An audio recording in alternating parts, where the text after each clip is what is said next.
Because nobody knows Black history like Kenny Cott. Right.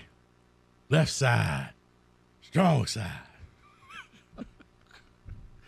In case you're wondering, that's where it came from. Kenny would tell us how he always had to watch. Remember the Titans during Black History Month. Well, you made fun of me earlier this week from being from Detroit-ish. Mm-hmm. I think that was required suburban programming because, Kenny, I have the same shared experience. You do? In, like, middle school, they'd wheel in the TV and they go, here we go, we're going to learn about... They'd pull down an old projector and then it'd be like, all right, it's diversity time. Remember the Titans, boys. It's a sad state of affairs. But, yeah, I must have watched it at least half a dozen times. 100% at least. Growing up. And yeah.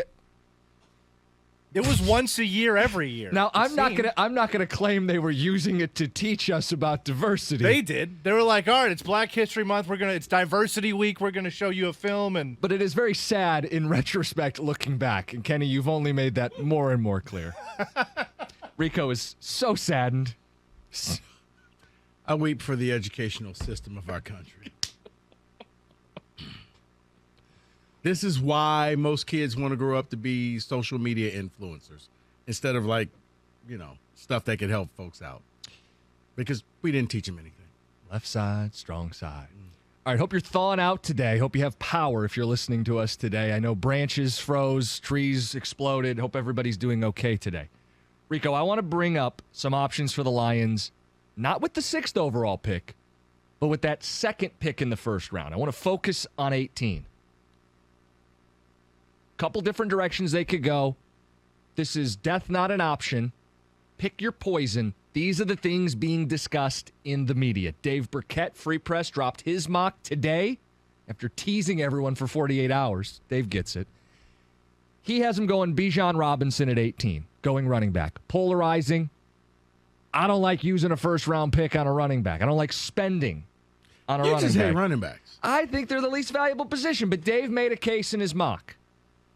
Second option, T. Higgins.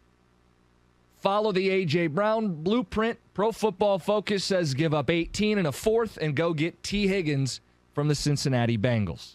So you have Bijan, T. Higgins, and then you have Daniel Jeremiah's mock, where he has the Lions taking Anthony Richardson, quarterback out of Florida, the one guy that Rico said they can't take for the upcoming draft.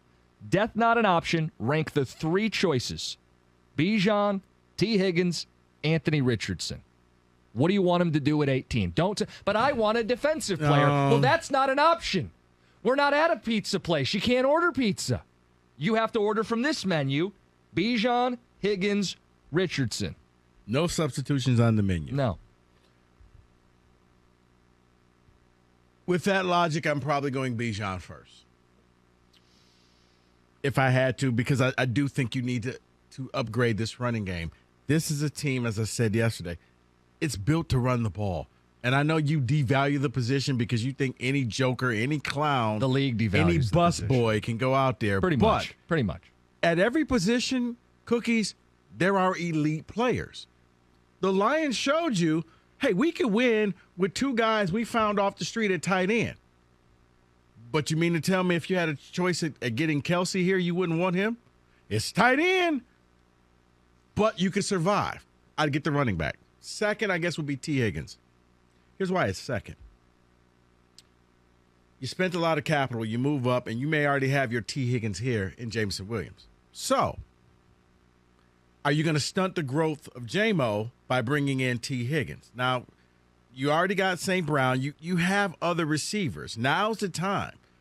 When you took him last year, it was on, the layaway plan, and people told me don't expect anything, and I didn't. This year I am. This year I'm going to expect to see some impact. This year I'm going to expect big plays. If you bring in T. Higgins, I think that could slow it down. Anthony Richardson, no, just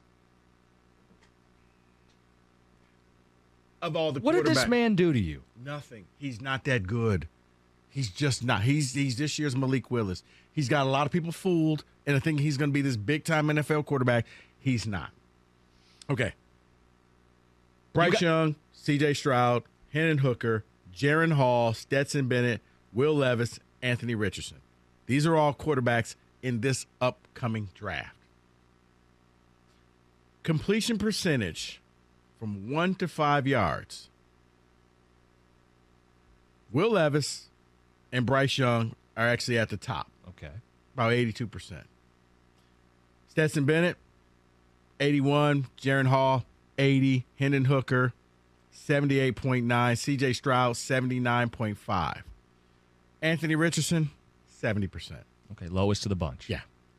6 to 10 yards. I mean, I'm not asking you to throw it 50 yards. Okay, what's 6 to 10? What's that get the first down yardage? Bryce Young leads again. So this may help you with your whole case about Bryce Young. Hey. He's at 83.1.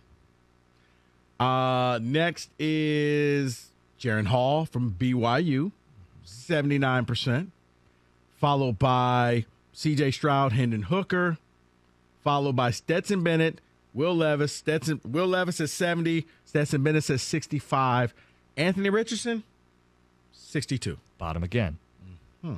What about like 10-plus yards? Do you have anything deeper? He is good. Now, he does have a category that he wins. What is it? He basically is Denard Robinson. 31-plus yards. He can play 500. He can just sit back there and throw arm punts.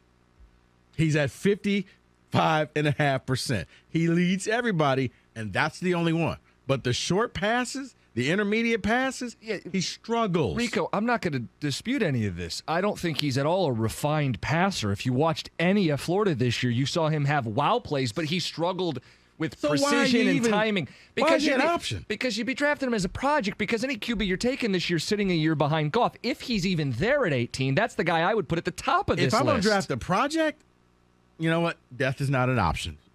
Okay. If I'm going to draft a project, I'd take Hendon Hooker. Okay.